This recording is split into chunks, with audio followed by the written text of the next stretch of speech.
Film का starting scene जमीन के ऊपर बादलों के व्यू से शुरू होता है और एक डेथ नरेटर मेल वॉइस आती है कि कोई भी हमेशा जिंदा नहीं रहता, खवा वो कितनी ही कोशिश क्यों ना कर ले। मेरी नसीहत ये है कि जब वक्त आता है तो पैनिक नहीं होना चाहिए। अब एक ट्रेन बर्फ के एरिया से गुजरती दिखाई देती है और इसमें मेन कैरेक्टर लीजल बैठी होती है। ये एरा नाजी जर्मनी के दौर वर्ल्ड वॉर 2 का होता है। लीजल अपने छोटे भाई की डेथ ट्रेन में देखती है जिसको एक जगह रुककर दफना दिया जाता है।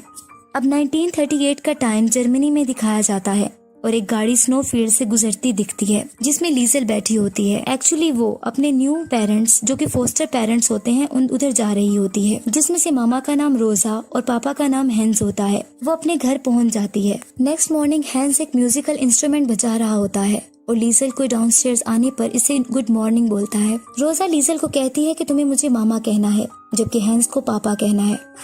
थोड़ी देर में दरवाजा खटखटाता है कोई और एक बच्चा होता है जिसका नाम रूडी होता है जो बाद में लीजल का बेस्ट फ्रेंड बन जाता है। लीजल रूडी के साथ स्कूल जाती है। जब रूडी और लीजल स्कूल पहुंच जाते हैं और क्लासरूम में जाते हैं तो सब बच्चे खड़े होते हैं टीचर के सामने। टीचर लीजल से नाम पूछती है और इसको चॉक देती है ताकि वो बोर्ड पर अपना नाम लिख सके। लीजल को लिखना और पढ़ना नहीं आता, इसलिए वो 3 क्रॉस लगा देती है बोर्ड पर जाकर, जहाँ से पता चलता है कि लीजल को लिखना नहीं आता। सब बच्चे हंसने लगते हैं लेकिन टीचर सबको साइलेंस बोलती है और लीजल को सीट पर जाने का कहती है। इसके बाद लीजल घर आ जाती है। इसकी मदर लीजल को अंदर ले जाती है। नाइट टाइम में इसका फादर हैंस गुड नाइट कहता है और लीजल के पास एक किताब देखता है। हैंस कहता है कि यह रियलिटी में तुम्हारी है। लीजल कहती है ये किताब हमेशा से मेरी है, ये मेरे भाई की है। फिर वो पूछता है तुम जानती हो कि इसमें क्या लिखा है, जिस पर लीजल नो कहती है क्योंकि इसे पढ़ना नहीं आता। हैंस कहता है कि मैं अच्छा रीडर नहीं हूँ। फिर भी शुरू करते हैं। फिर वो किताब पढ़ते हैं। नेक्स्ट मॉर्निंग लीजल स्कूल में सब बच्चों के साथ यूनिफॉर्म पहने एक सॉन्ग सिंग कर रही होती है जिसमें जर्मनी के लोगों की बात होती है। इसी दौरान नवंबर 1938 का टाइम दिखाया जाता है जहां मार्केट में आर्मी शीशों को तोड़ रहे होते हैं और लोगों पर बिटर वायलेंस दिखा रहे होते हैं। हर जगह स्ट्रीट में पेजेस बिखरे होते हैं। अब एक जगह के और एक घर का दरवाजा कोई खटखटाता है और एक नया किरदार इंट्रोड्यूस होता है जिसका नाम मैक्स होता है। वो ज्यू होता है यानी यहूदी होता है। वहाँ से वो सोल्जर से बचकर निकल जाता है। फिर दोबारा लीजल का घर दिखाया जाता है जहाँ लीजल का फादर हैंस इसको रीड करना सिखा रहा होता है और ये भी कहता है कि अगर मैं मर गया तो मुझे यकीन दिलाओ कि वो मुझे सही दफनाएंगे और मुझसे प्रॉमिस करो।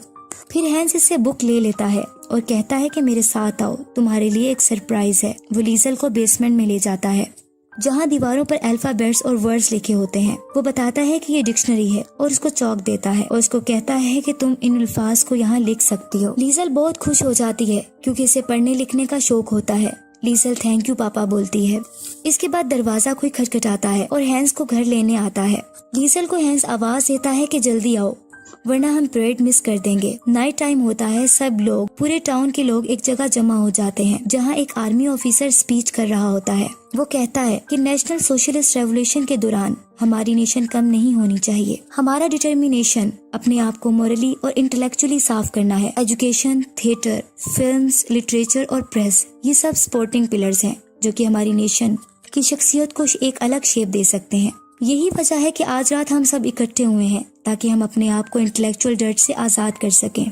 फिर वो दरमियान में बुक्स के ढेर को आग लगा देते हैं और वो कहता है कि हमें इलनेस को जड़ से उखाड़ना है जिसने जर्मनी को इन्फेक्टेड किया हुआ है पिछले 20 सालों से।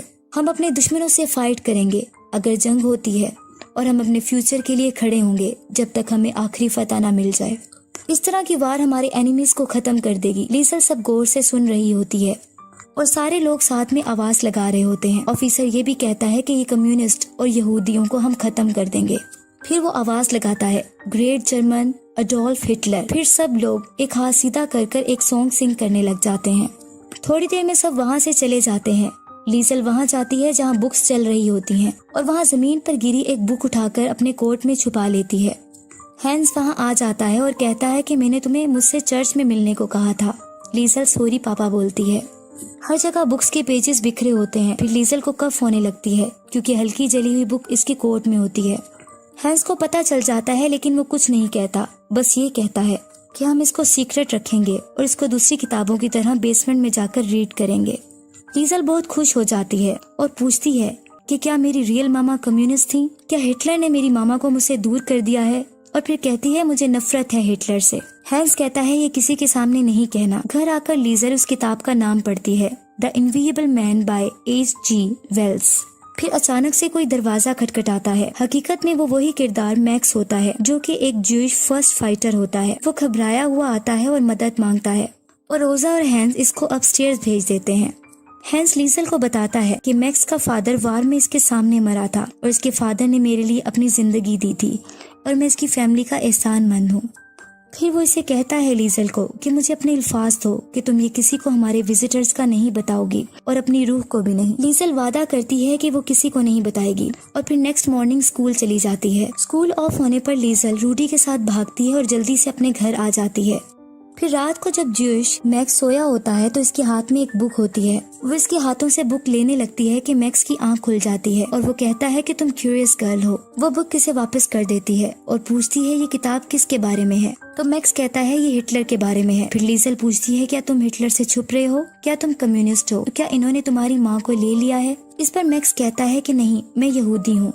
नेक्स्ट मॉर्निंग रोजा लीजल के पास आती है और कहती है कि तुम्हारे लिए एक काम है। उसको लॉन्ड्री के कुछ कपड़े देती है और एक घर जाने का बोलती है। कुछ ही देर में वो रूडी के साथ उस घर में पहुंच जाती है जहां एक ओल्ड लेडी इल्सा होती है जो कि इसको अंदर बुला लेती है और इसको अपनी लाइब्रेरी में ले जाती है क्योंकि शायद वो जान जाती है कि लीजल को लिखने पढ़ने का शौक है। लीजल वहां जाकर बहुत खुश होती है और बुक्स को टच करती है। फिर एक बुक द ड्रीम करियर उठाती है।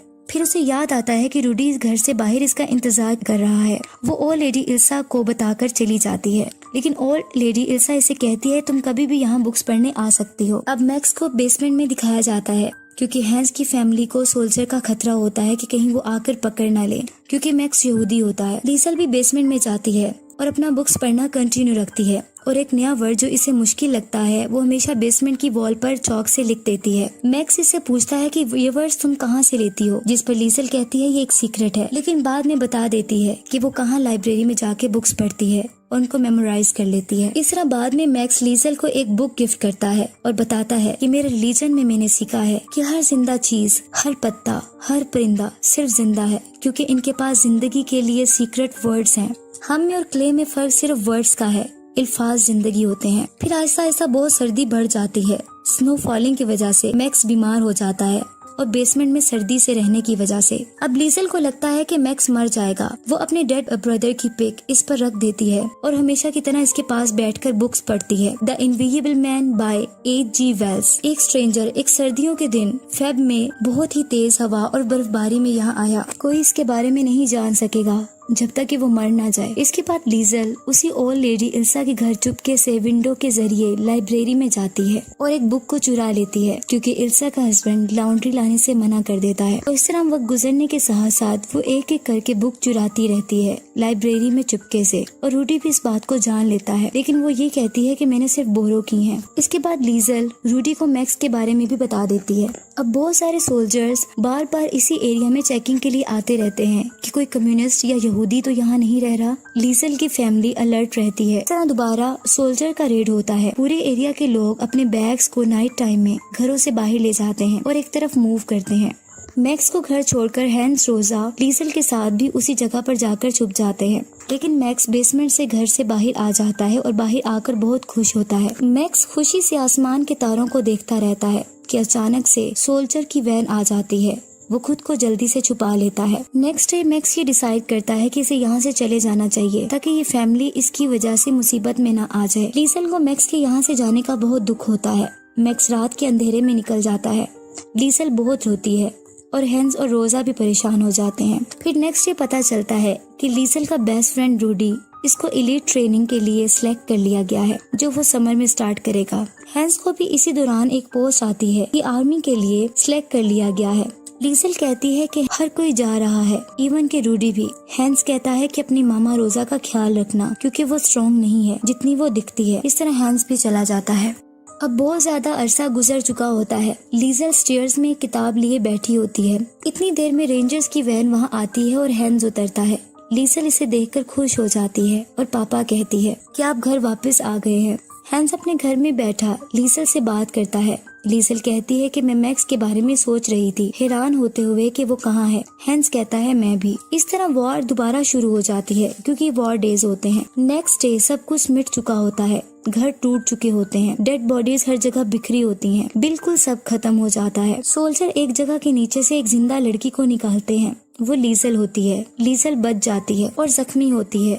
वो बाहर आते ही पापा मामा कहती है, लेकिन इसकी फैमिली की डेथ हो चुकी होती है। रोजा, हैंस और रूडी सब मर चुके होते हैं। इस तरह लीजल बेहोश हो जाती है। जब लीजल को होश आता है तो वहाँ ब्रिक्स के नीचे एक किताब मिलती है और इसी दौरान वो ओल्ड लेडी इल्सा, जिसके घर लीजल बुक्स चुराने जाती थी, अपनी गाड़ी में वहाँ आ जाते हैं। लीजल भागकर उस लेडी के गले लग जाती है। फिर आफ्टर 2 इयर्स का टाइम दिखाया जाता है। इल्सा एक टेलर की शॉप पर काम करती दिखाई देती है, जो कि रूडी का फादर होता है। और इस तरह फिर वो देखती है कि दरवाजे पर मैक्स आ गया है और वो उसे देखकर बहुत खुश होती है और जाकर उसे मिलती है। अब दिखाया जाता है कि ये 1945 का टाइम होता है और यूनाइटेड स्टेट के ट्रूप्स ने जर्मनी पर कब्जा कर लिया होता है। अब कहानी अपनी एंडिंग पर पहुंच रही होती है। अब दिखाया जाता है कि क्लाउड्स का वही व्यू जो कि बिल्कुल ओपनिंग सीन में दिखाया गया था। फिर डेथ नरेटर मेल वॉइस में उसकी आवाज आती है कि मैंने बहुत अजीम चीजें देखी, मैंने सारी दुनिया की बदतरीन तबाही को भी अटेंड किया है, मैंने बहुत से अजीम वंडर्स भी देखे हैं, लेकिन मैं यही कहूँगा कि कोई हमेशा के लिए जिंदा नहीं रहता।